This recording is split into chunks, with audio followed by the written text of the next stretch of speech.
Hi everyone, in front of me I've got Nubia Z60S Pro, and let me share with you how to reset network preferences on this device.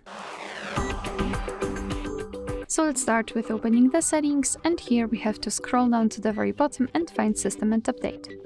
Then let's tap on Reset Options, and here the network settings are divided into two different categories, so the network settings themselves and the Bluetooth and Wi-Fi separately.